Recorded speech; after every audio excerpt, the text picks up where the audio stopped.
Okay, exciting thing. On December 9th and 10th in Seattle, Washington, we're going to be holding the first PodCon, a convention and conference of podcasters and people who love podcasts. We're doing it in partnership with Joseph Fink and Jeffrey Craner from Welcome to Night Vale and Alice Isn't Dead, and the McElroy brothers of lots of different podcasts. John and I will be there doing a bunch of stuff, including a live Dear Hank and John. But in order to know the full extent of what we can afford to do, we're launching it with an Indiegogo crowdfunding campaign. You can find that right now at podcon.com. There are several different ticket levels and also a bunch of perks for people who can't attend, including an audio collection of absolutely everything that happens at the event. PodCon, for people who love podcasts, coming to Seattle in December. I hope we will hear you there and also see you there. And now, on with the pod. Hello, and welcome to Dear Hank and John. Or is that for to think of it, Dear John and Hank? It's a comedy podcast about death, where two brothers give you advice that is dubious, answer your questions, and bring you all the week's news from both Mars and AFC Wimbledon. I'm Hank. This is John. How are you, John? I'm all right.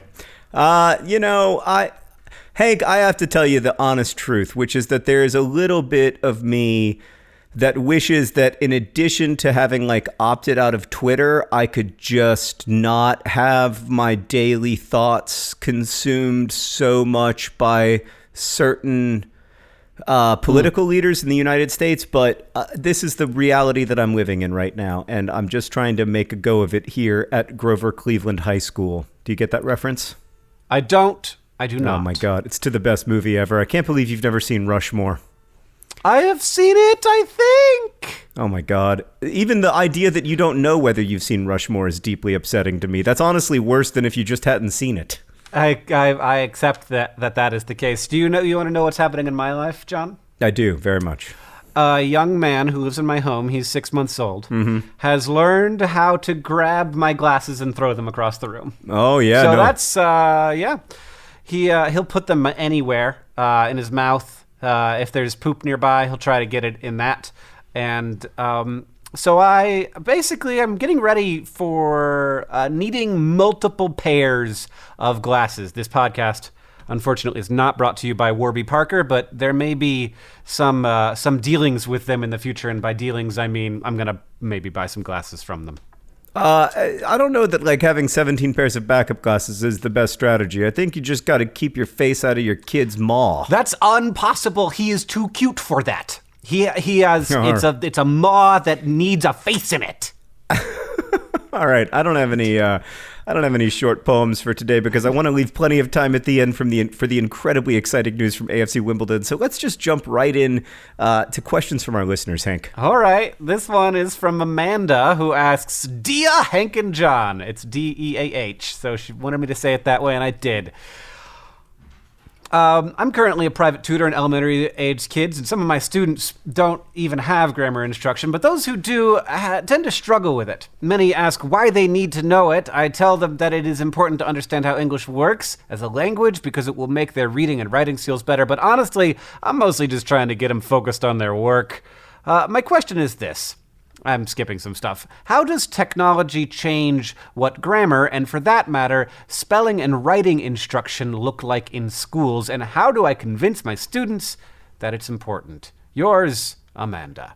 I think that grammar is important because what we're trying to do when we communicate with each other is communicate clearly, and technology can help with that, but it can't construct a sentence for you yet.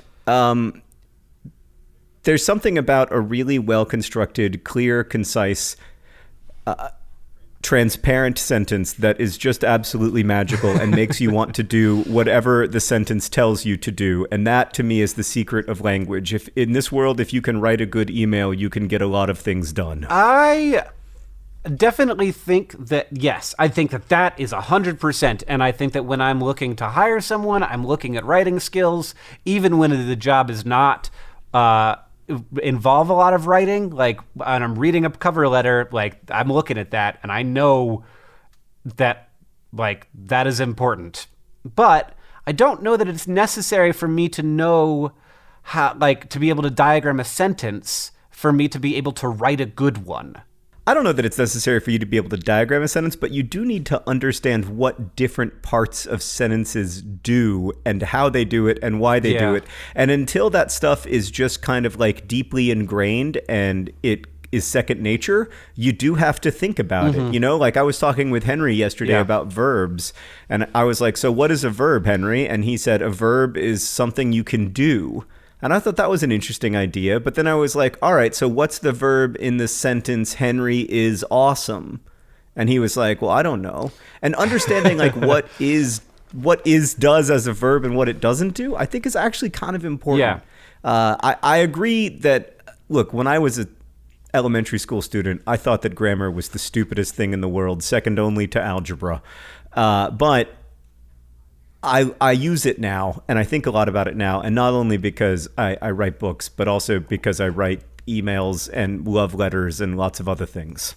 Yeah, and you got to know where that comma goes, and if you understand where the clause is, then that really helps with where that comma goes. All right, Hank, I can't believe you didn't ask the following question first, because it is obviously the most critical question we received this week. It's from Alicia, or Alicia. I don't know how to pronounce your name. I apologize. I'm just going to call you Ryan. Dear Green Brothers, I was born on an airplane, and before you ask, no, not a commercial airplane, but rather a small passenger plane, specifically a Piper Seneca 3. This is the only sentence in the email, Hank, that specifically seeks to explain the circumstances in which this birth happened, which I find fascinating. I'm looking at pictures of Piper Seneca 3s, John, and I got to tell you, there's not a lot of room to have a baby on there. Okay, the other thing about a Piper Seneca 3, Hank, that really struck me is that it doesn't have that big of a range. Like, it's not like you can get in a Piper Seneca 3 and fly around for 5 hours. So, like, when the person who birthed you got on that plane, were they already in labor? Like, was that the goal? Was it an incredibly short labor? Or alternately, like, were they already in labor and they were trying to like get somewhere, like maybe, for instance, a hospital where you could have had a safer delivery, but in the end it all went down in the Piper Seneca 3? Like, the Piper Seneca 3, it's a very, very small plane. Yeah, so I've looked up the performance specs for the Piper Seneca 3. It has a range of about 1,000 miles and a cruise speed of around 216 miles per hour. So we're talking about tops. You could be in that plane for 5 hours before it had to land. So you're never going to be more than 2.5 hours from an airport. So if your mother went into labor right in the worst possible time, you would have had, like, like, you turn around and you could go back, or you could go all the way to the final destination. It happened fast. This was and this happens sometimes. Sometimes you're like, oh, my water broke, and then you're like, there's a baby head coming out of me. Like, it's unusual, and it's a good thing usually when it happens, but usually you're not on an airplane at the time. So I think we've gotten to, for the most part, to the bottom of it. It was a quick labor. It was a quick labor, but I do have a follow-up question, which is that this plane only seats 5 passengers. But it landed with 6. I was gonna say, like, I feel very strongly about plane safety, as you know, Hank, and I feel very strongly that you should follow the rules of plane safety, even if those rules don't necessarily make sense. And I would be freaking out if we started with 5 passengers and for the last hour we had 6, because I would be like, that is the Piper Seneca 3 is not designed for this new creature. I did not sign on for a flight with this thing. All right. Anyway, for a few years now, I've been trying to find the plane that I was born on, as it is one of my life goals. I haven't come very close until about 2 months ago when I received more information about it. The info I got was the plane's tag number, which you can search up online and you can find out where it is now. Here's my problem. The tag number I got says the plane crashed a year before I was born. Whoa, creepy. Which she then dismisses immediately by saying, obviously that's not possible, seeing as I was born on it. But wait, I mean, or is it? Unless. Unless it's totally possible, and you're living in an alternate timeline, and things just got really weird. Or sometimes planes crash and then they fix them. Sometimes it's not like it's just like a car crash. Sometimes sometimes it can be okay. Yeah, one of my other rules when it comes to plane safety is that I do not get on previously crashed planes. So, John, let me tell you a quick story. I know we're still in the middle of this question, but when I was in Haiti, I got in an airplane. It was about the size of a Piper Seneca 6 or 3. It might even have been one, and but I think smaller even. And I got in the plane, and I was like, "Hey, what's up, pilot man?" And I was like sitting in the passenger seat because like that's how small this thing was. So just doing my best to not touch anything because like I had a steering wheel in front of me. Terrifying. Yeah. And I was like bantering with the pilot, and I was like, "So how long have you been doing this?" And he was like, "Decades." And I was like, and obviously like never crashed, so I shouldn't worry about anything. And he was like, "Actually," and I was like, "No, don't say actually. Don't do that." And his plane had crashed like 2 weeks ago, and he had knocked out. Not that plane, but the plane that he was flying, and he showed me the missing teeth in his mouth that had been knocked out in the plane crash that he had recently been in. And I was like, "Well, was it a stormy day? Tell me all the reasons why that day is different from this one." Like all of the it was turned out to be a very beautiful and comfortable flight that I did not puke on at all. I am looking at the interior of a Piper Seneca 3, and Hank, let me tell you, I would not want to give birth inside of this aircraft. Oh, man, we're going to have to put up a bunch of pictures on the Patreon, aren't we? On the other hand, it's a nice plane. Now, I personally do not believe in flying twin planes with 2 propellers. It's not in my it's not one of my it's just not an I don't even want to talk about this anymore. Let's move on. Okay. Upon more searching, I may have possibly found my plane, but it is now owned by an elderly man, and I found him not via the airplane tag number search, but through creepy Googling. Should I contact this man and ask him about the plane and explain how I got his phone number, or is that too weird? Just trying to find my plane, Alicia. First off, Alicia, as far as I can tell, the one thing that we know for sure in this story is that this is not your plane. Well, that's definitely the case. It is an old man's plane. It's either an old man's plane or it is a plane that's lost in the mountains of Alaska that you were born on 6 months after it was lost. I suspect that it is the old man's plane, and I am not an old man myself, he said, hopefully. I don't know how old this elderly man is. You didn't explain. It's possible that you're 16 and you think 39 is elderly, but if I were the owner of a Piper Seneca 3, which is one of the things I hope most in life never to become, I would be absolutely delighted if a child who was born on my aircraft wanted to come and see the plane on which she was born. But if you do that, I have one piece of advice, which is to bring a portable handheld blacklight so you can maybe find some amniotic fluid and see exactly the spot where you came out. I mean, we were having so much fun, and then you made it really gross. I think that'd be fun. I think it'd be really interesting. No, it is. Maybe life is a miracle. Maybe don't show the elderly man what you find. I think the elderly man is going to be psyched about this 99 times out of 100, and then like the 1% of the time it's just like a crotchety old person who was going to be miserable about whatever you mentioned to them. I wouldn't necessarily bring up the creepy Googling part. I would just be like, "Hey, I noticed you have my plane." And then if they ask, you can just be like, "Oh, I was just searching on the internet." Old people don't really know what the internet is, so you don't have to worry about that. Totally. Yeah, it's not going to know how creepy it was. You just be like, it's the internet. I just looked you up on and then make up a name of a website, Cobular. That's a pretty good name for a website. Is cobular.com taken? If Let's not, check. It could be home for our new our new search business. Cobular.com is available, Hank. COBULAR.com. Cobular.com.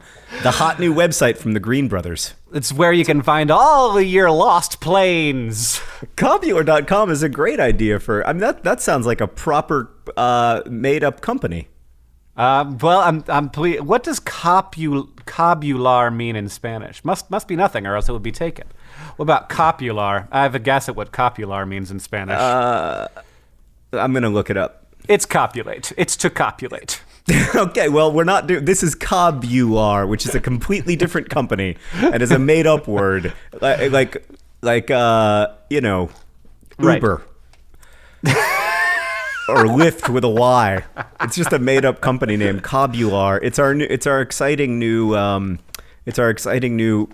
e-commerce project that we can't tell you about. Just kidding. It redirects to dftba.com. Boom. This question comes from Drew, who asks, "Dear Hank and John, this June I'm marrying the love of my life. However, we're having difficulty finding great items for our registry. What are some amazing items you wish you had on your registry when you got married? Also, why does DFTBA not have a registry option?" Thanks for bringing up our e-commerce systems. And by DFTBA, I'm sure you mean cobular.com. Vows and cows, Drew.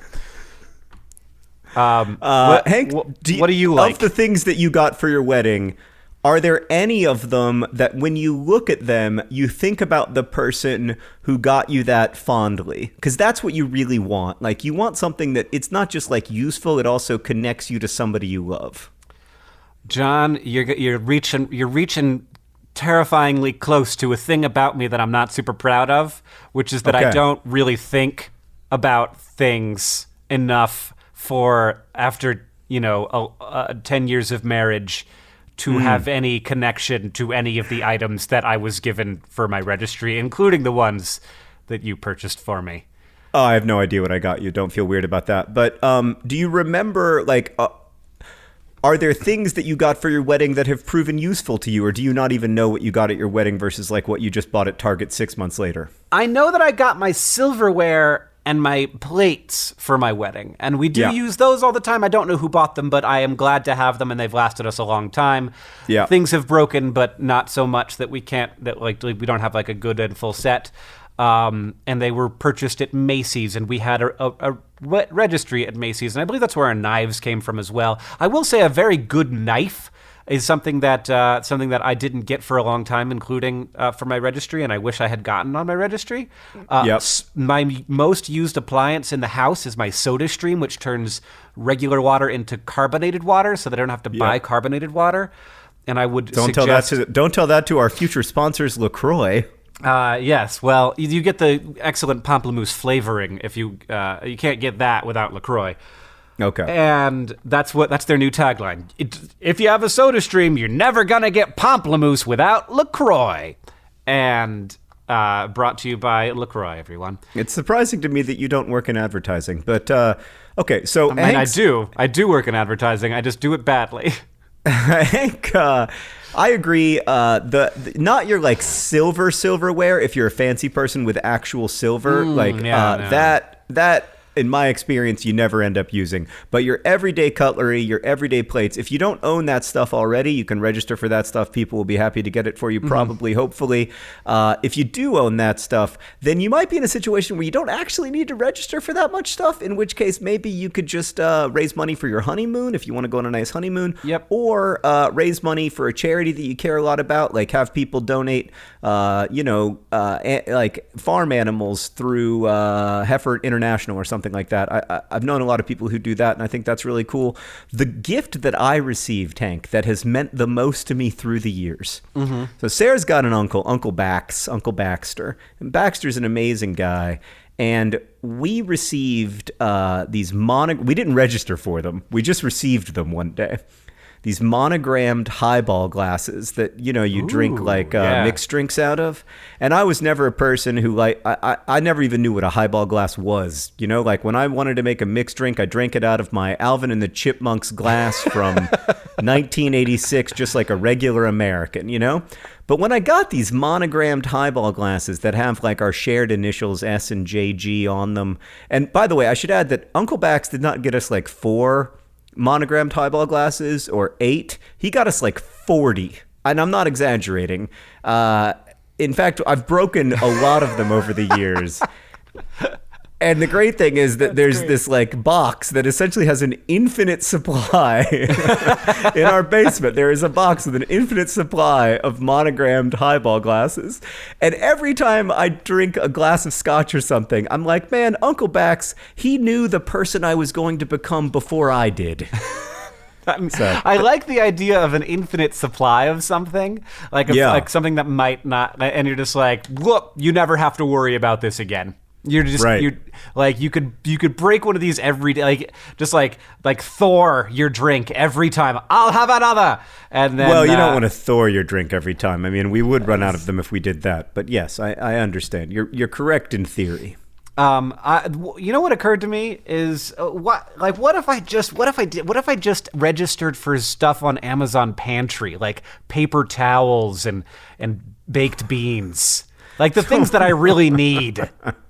No, because the whole idea of the wedding registry is that it's stuff that lasts, like stuff that you buy once in your life. Anyway, that's my understanding of it. Like, and that's, I really like that. Although I have to say, we just got rid of our plates that we've had for 10 years because I had to photograph my food every day for 100 days.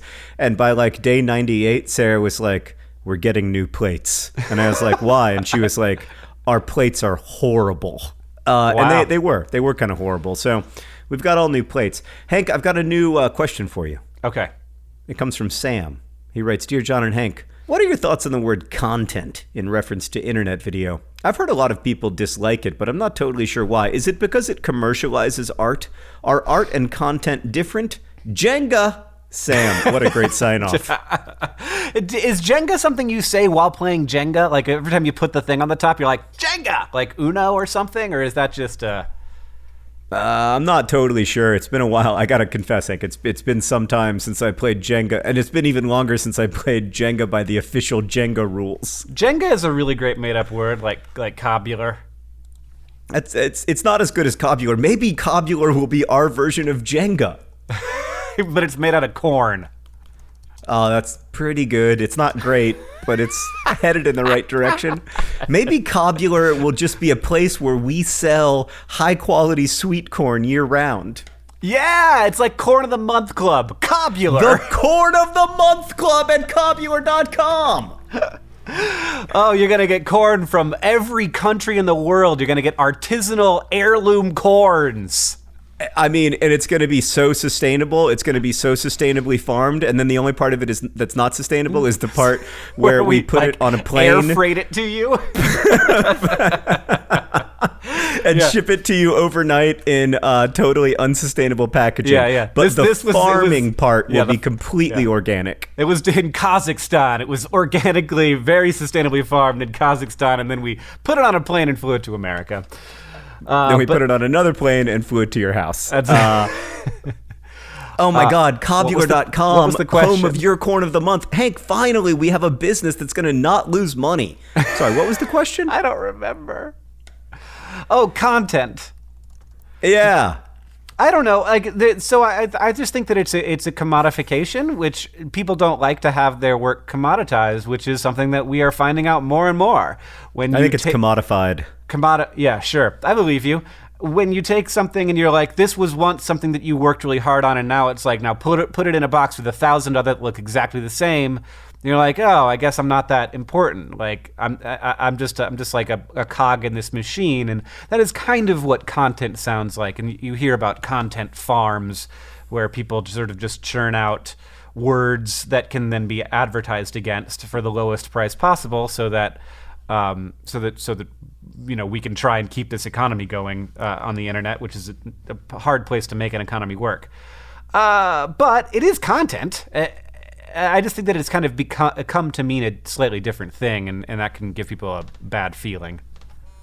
I don't mind it, though. Yeah, my feeling is that, well, I always think about, whenever I think about the word content, I try to hear it for the first time, and if I were hearing it for the first time, I would be like, oh my God, barf. And because I remember when I first started dating Sarah, I knew nothing about contemporary art. I read a couple of books to try to look like I wasn't an idiot when I was hanging out with Sarah, because she worked at an art gallery and all of her friends were, a lot of her friends were art people. And like, I knew nothing of that world. It was totally foreign to me. And when I would hear them talk, I noticed that when they were talking about like an individual work of art, they would always say this piece. And I would just be like, well, that's dumb. Why don't you just say like this artwork or this thing or this work of art? Why is it always this piece?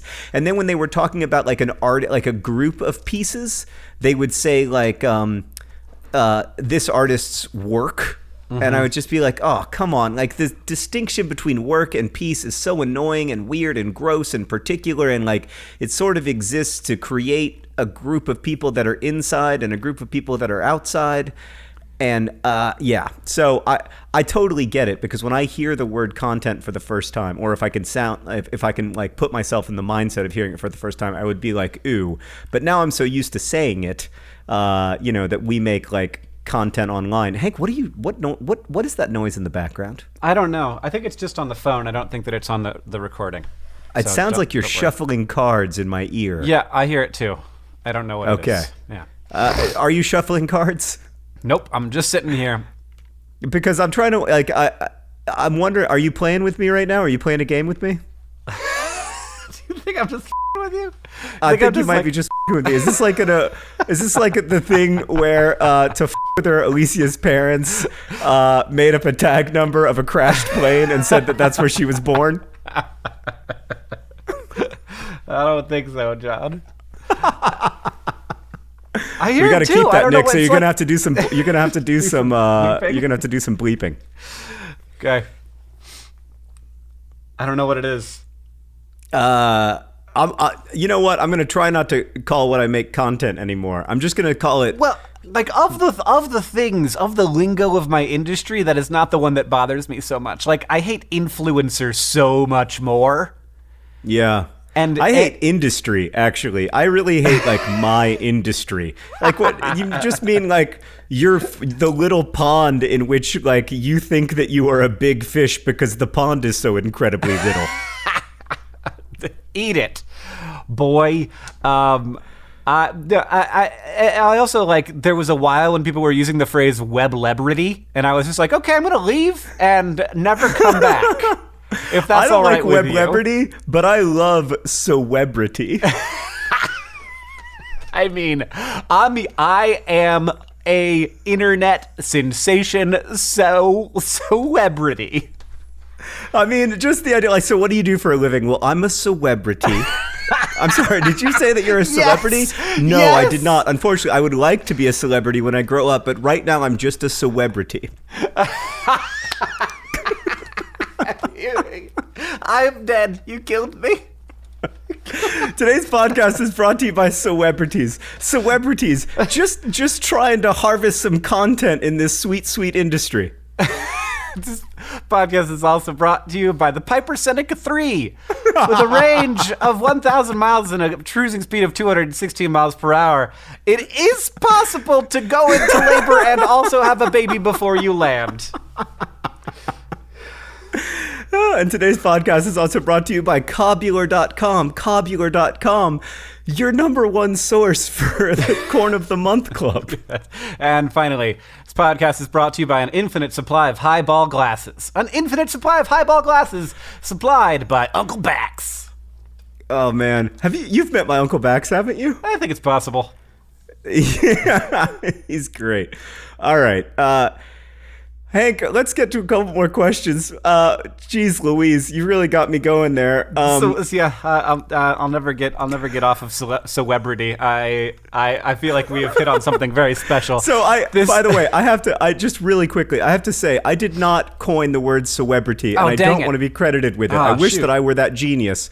But I don't know where it came from. I don't know how it came to me, but I know for a fact that I did not think of it. I am not nearly clever enough to think of Cewebrity. So just to be clear about that. All right, Hank, yes. I want to move on to an extremely serious question because we've had enough jokey questions. Okay. Okay, ready? Yes. All right, Hank, this question comes from Maggie, who writes, Dear John and Hank, I'm 25 and I need dating advice, and who else do I turn to but two married men in their late 30s? Late 30s? I'm 37. Oh, gosh. Yeah, you're in your late 30s, buddy. I mean, the issue, actually, the surprise to me in that question was not that I'm in my late 30s, but that I have a younger brother in his late 30s. I feel no alarm whatsoever at being in my own late 30s, but the thought that you're in your late 30s is upsetting to me. I've gone on a few dates with this guy I met online. I guess that's how people meet now. And we've had a lot of fun, and I like him, and I think he likes me. But he's super fit. And I'm not. Ooh. Like, he has a six-pack. Who even has a six-pack? I don't That's know. not even real. Right? I agree. It's take it from a guy who just exercised for 100 days in a row. It is not even real. He has a six-pack, and I eat tacos, like, all the time. I mean, Maggie. I hope that those things aren't exclusive. I know.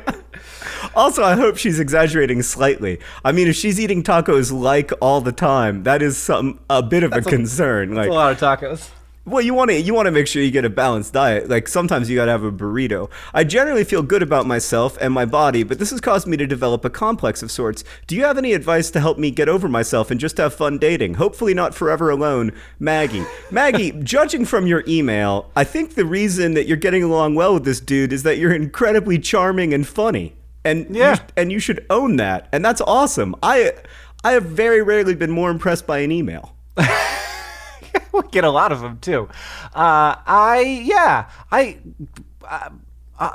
It's interesting to think that that being fit might be a detriment to some relationships. Like, if you're too hot, people are going to be like, "This isn't going to work out. I'm sorry." There's clearly something there's a difference here, and I'm out. I'm a taco fan, so I'm just going to go.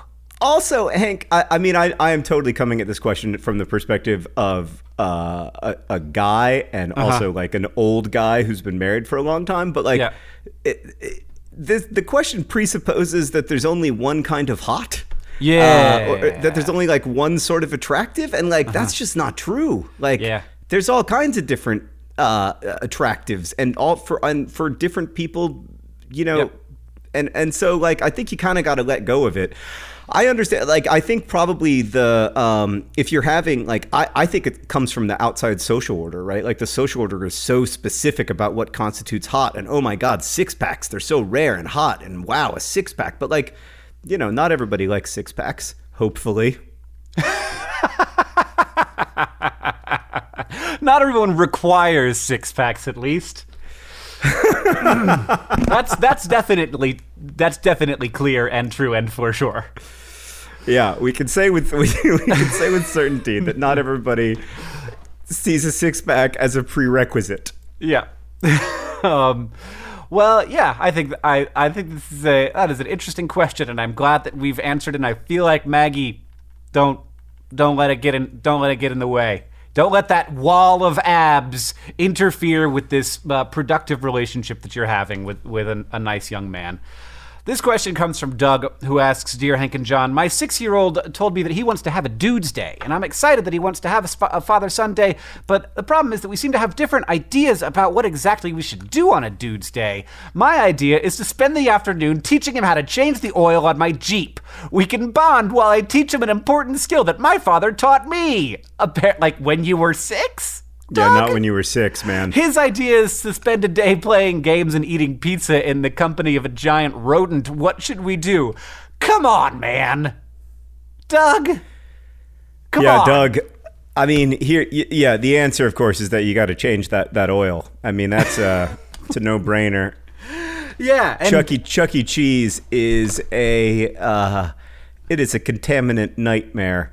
I mean, it is... You want to talk about places that I don't want to see a black light applied to. You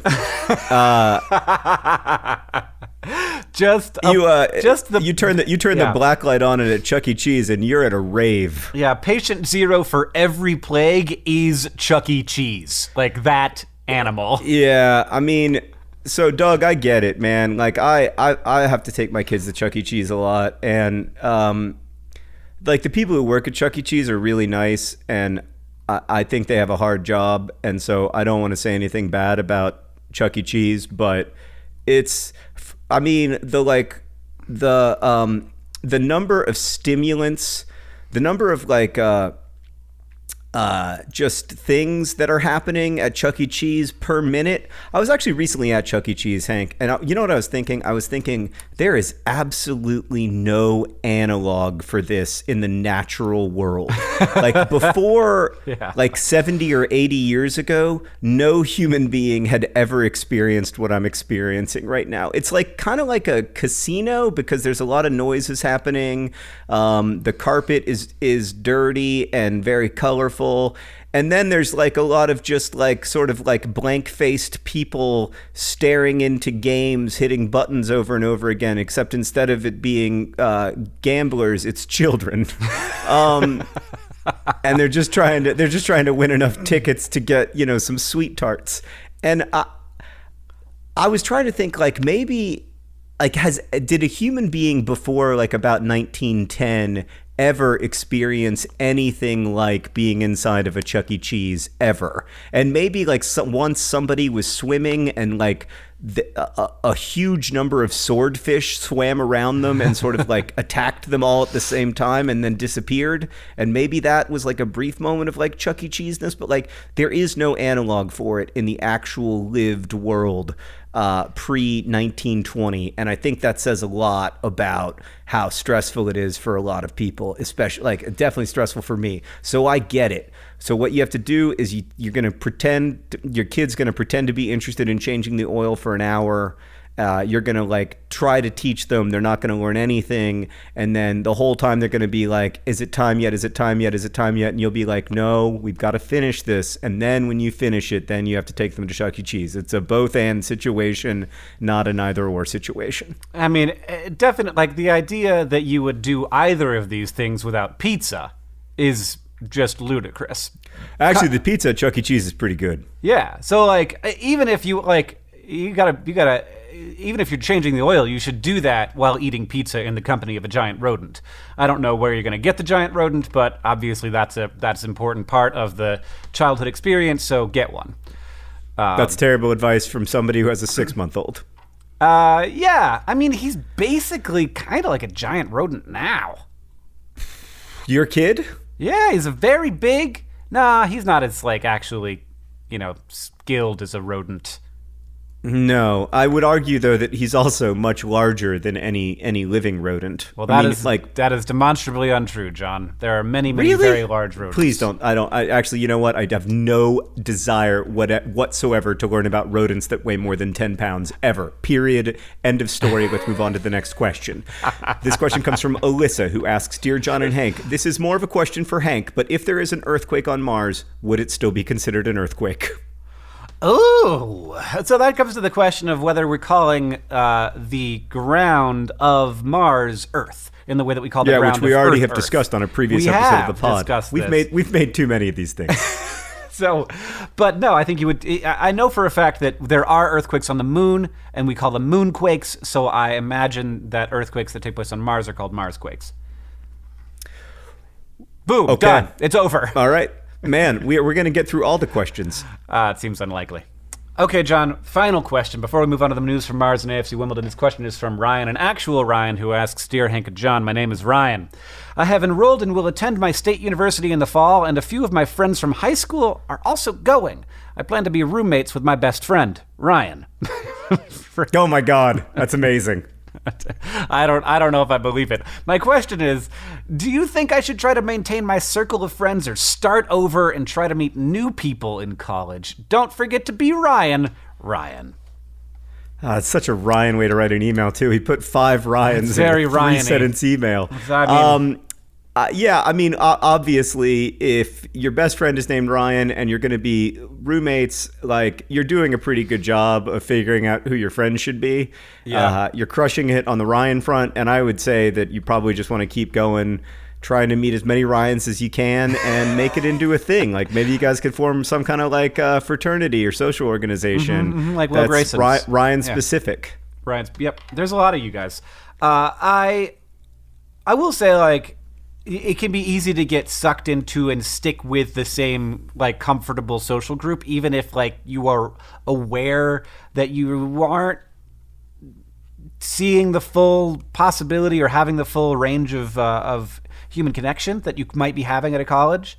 and that it is good to try and connect with people who are in the same program as you, or in the same classes as you, or into the same things as you, and but managing that is hard. Managing like multiple friend groups and like having an established one, and then sort of like how much time do I spend with my old friends versus my new friends, and that's like it's a legit thing that you will struggle with, and I just say, like, know that it's a struggle, but it's worthwhile to do. Yeah, I didn't know anybody. There was one guy from my high school who went to my college, and we stayed friends, but it was only one guy, so it wasn't.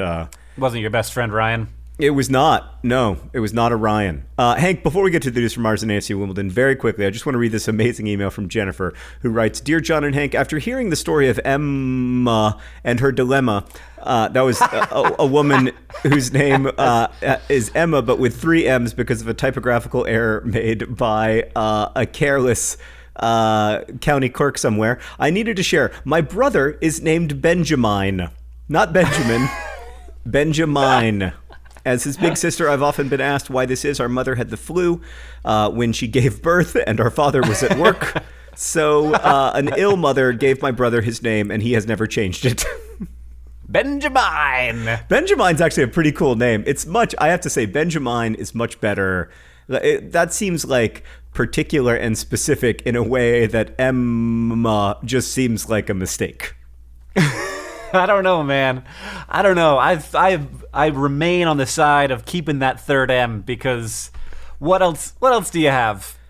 You have presumably like the rest of your life. Okay, Hank. First, let's get to the news from AFC Wimbledon, because it's extremely important. AFC Wimbledon, Hank, as you will remember the last time that we recorded a podcast together, AFC Wimbledon had not scored a goal in the month of April. And they had 1 game remaining against Oldham. It didn't matter from the perspective of staying up, because they'd already secured enough points to stay up.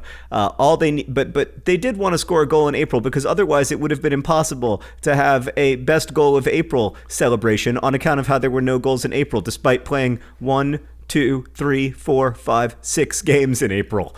But what happened, instead of scoring a goal, is a 0-0 draw. Oh, God. AFC Wimbledon. That's super exciting, John. Complete the month of April. You really worked it up. AFC Wimbledon complete the month of April goalless. A heroic and extremely rare feat for a football club to play 6 games with no goals. That means that for the last, I believe, 540 minutes of AFC Wimbledon season, no goals. But it doesn't matter. AFC Wimbledon staying up in League One. It's an incredible accomplishment. They finished the season 15th in League One, just below middle of the table. A really extraordinary accomplishment for a team with one of the smallest budgets in the league and the smallest stadium in the league. So I am happy and excited to move forward into the off season. We call this the silly season, Hank, because it's when all the trade rumors start happening, and it's very, very exciting. Well, I don't know if you listened to last week's podcast, but Mayim had a bunch of information on some players that you were definitely losing, which hopefully will free up some capital for the acquisition of new folk. Yeah. No, I think the big one is the goalkeeper, James Shea. Yeah, but it's what was that about? Why you get rid of James Shea? Money. I think it's about. Was he too expensive, or? I don't know. Listen, I really don't know, and they didn't say. But from everything that I've heard, he is a consummate professional and extremely well liked, and a really great guy, and hopefully will land on his feet somewhere. It's like the nature of football, though, man. It is really hard to stay at a team for a long time these days. What's the news from Mars?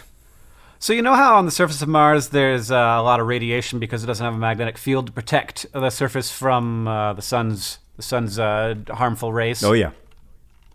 Well, there are some places here on the surface of Earth that also have a lot of radiation, and we are looking at those places to see how things manage to live there despite the tremendous, not just despite, but also have evolved to live in places where it would be very difficult to live if you didn't have some kind of protection from radiation. Those places being former nuclear reactors that went critical.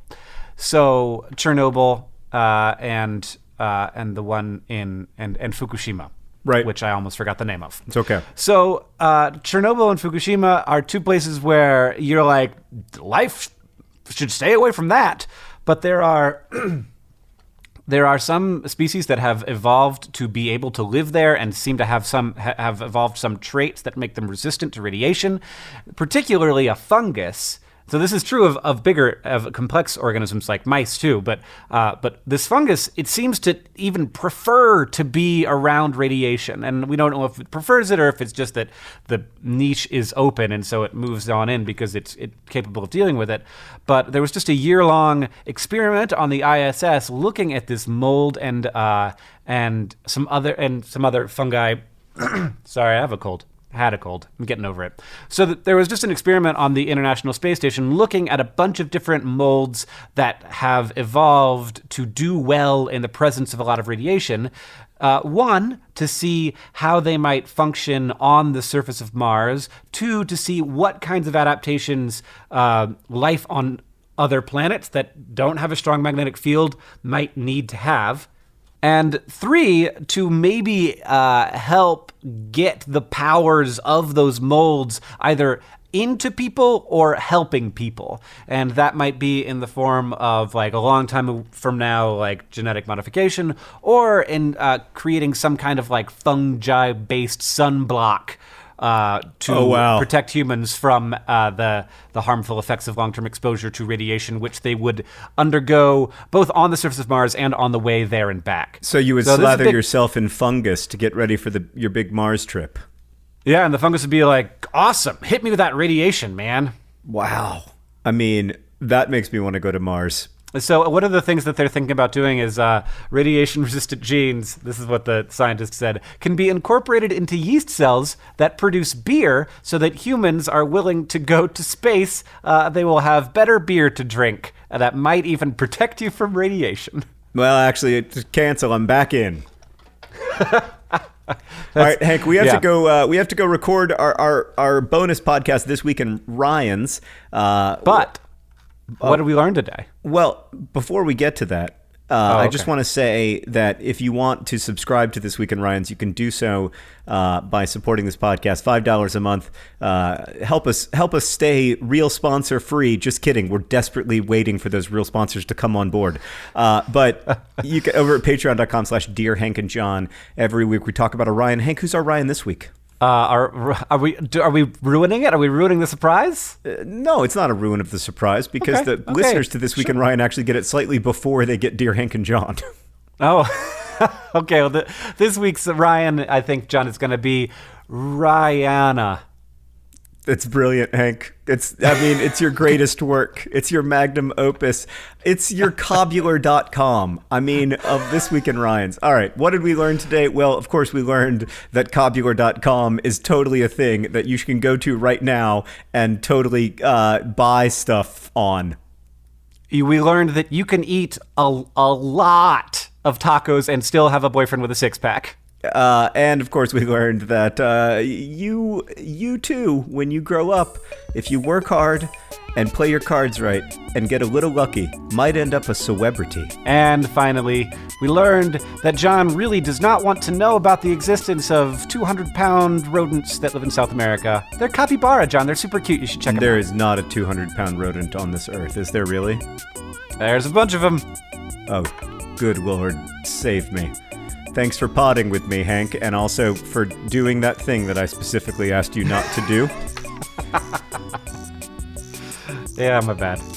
This podcast is edited by Nicholas Jenkins. It's produced by Rosianna Halsh-Rojas and Sheridan Gibson. Our social media manager is Victoria Bongiorno. Our music is from The Great Gunnarolla. You can email us at hankandjohn@gmail.com, where we will answer your questions. John and I are also on Twitter at Hank Green and at John Green, and other places on the internet. We are always excited to see you. If you'd like to support the podcast and also get This Week in Ryan's, which is our short Ryan-based podcast, you can do that at patreon.com/Dear Hank and John. And as they say in our hometown, don't forget to be awesome.